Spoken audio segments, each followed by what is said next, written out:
ലോകത്തിന്റെ ഏതോ ഒരു കോണിൽ നടക്കുന്ന യുദ്ധം എങ്ങനെയാണ് നമ്മുടെ അടുക്കളകളെ ബാധിക്കുന്നത്? ഇസ്രായേൽ ഇറാൻ യുദ്ധം ഇപ്പോൾ നമ്മുടെ നാട്ടിലെ സാധാരണക്കാരെ ആശങ്കയിൽപ്പെടുത്തിയിരിക്കുകയാണ്. അതിന് കാരണം എണ്ണയുടെ വില കൂടുന്നത് മാത്രമോ അല്ലെങ്കിൽ പെട്രോൾ വില കൂടുന്നതോ മാത്രമല്ല, നമ്മുടെ നിത്യോപക സാധനമായ LPG പോലും ലഭ്യമാകുന്നില്ല എന്നതാണ് അവരെ ആശങ്കയിലേക്ക് തള്ളിവിടുന്നത്.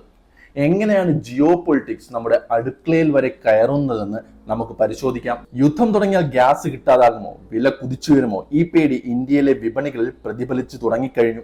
ലേഖനം ചൂണ്ടിക്കാണിക്കുന്നത് പോലെ പല കുടുംബങ്ങളും വരാനിരിക്കുന്ന പ്രതിസന്ധി മുൻകൂട്ടി കണ്ട് ഇൻഡക്ഷൻ കുക്കറുകളിലേക്കും ഇലക്ട്രിക് അടുപ്പുകളിലേക്കും മാറുകയാണ്. ഇതിനകം തന്നെ വിപണിയിൽ ഇത്തരം ഉപകരണങ്ങളുടെ വില വർദ്ധിക്കുകയും സ്റ്റോക്ക് കുറയുകയും ചെയ്തിട്ടുണ്ട്. ഇന്ത്യക്കാർക്ക് പാചകവാതകം എന്നത് വെറും ഒരു ഇന്ധനമല്ല, അതൊരു വികാരമാണ്. സിലിണ്ടർ തീർന്നു പോകുമോ എന്ന ഈ പേടി കുടുംബങ്ങളുടെ ബജറ്റിനെ മാത്രമല്ല അവരുടെ സമാധാനത്തെയും ബാധിക്കുന്നു. മധ്യവർഗ കുടുംബങ്ങളിൽ LPG വില കൂടുന്നത് പോലും അവരെ ബാധിക്കാറുണ്ട്. LPG വില കൂടുമ്പോൾ ഗ്യാസ് കിട്ടാനായി മറ്റ് ആവശ്യങ്ങൾ അവർ വേണ്ടെന്ന് വരെ വയ്ക്കാറുണ്ട്. എന്നാൽ ദരിദ്രരായ കുടുംബത്തിൽ ജീവിക്കുന്നവരുടെ അവസ്ഥ അതിലും കഷ്ടമാണ്. LPG കിട്ടാതാകുന്നതോടെ അല്ലെങ്കിൽ വില കൂടുന്നതോടെ അവർ വീണ്ടും വിറകടുപ്പുകളിലേക്ക് മാറും. ഇത് കേന്ദ്ര സർക്കാർ തന്നെ മുന്നോട്ട് വയ്ക്കുന്ന ഉജ്ജ്വൽ പദ്ധതിക്ക് വരെ തിരിച്ചടിയാണ്. ഇത് വീടുകളിൽ മാത്രം ഒതുങ്ങുന്നില്ല. നമ്മുടെ നാട്ടിലെ തട്ടുകടകൾ, ഹോട്ടലുകൾ, കാറ്ററിംഗ് സ്ഥാപനങ്ങൾ എന്നിവയെല്ലാം LPG ആശ്രയിച്ചാണ് കഴിയുന്നത്. പാചകവാതകത്തിന് വില കൂടിയാൽ സ്വാഭാവികമായും ഭക്ഷണ സാധനങ്ങളുടെ വിലയും കൂടും. അതായത് വിദേശത്തെ യുദ്ധം ഇന്ത്യയിൽ പണപ്പെരുപ്പത്തിന് കാരണമാകും. ഈ സാഹചര്യത്തിൽ സർക്കാരിന്റെ ഭാഗത്തു നിന്ന് കൃത്യമായ ഇടപെടലുകൾ വേണം.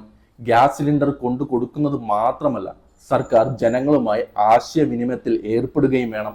പാർലമെന്റിലായാലും മാധ്യമങ്ങളിലായാലും നിലവിലെ അവസ്ഥയെക്കുറിച്ചും സ്റ്റോക്കിനെ കുറിച്ചും ജനങ്ങൾക്ക് ഉറപ്പു നൽകേണ്ടത് അത്യാവശ്യമാണ്.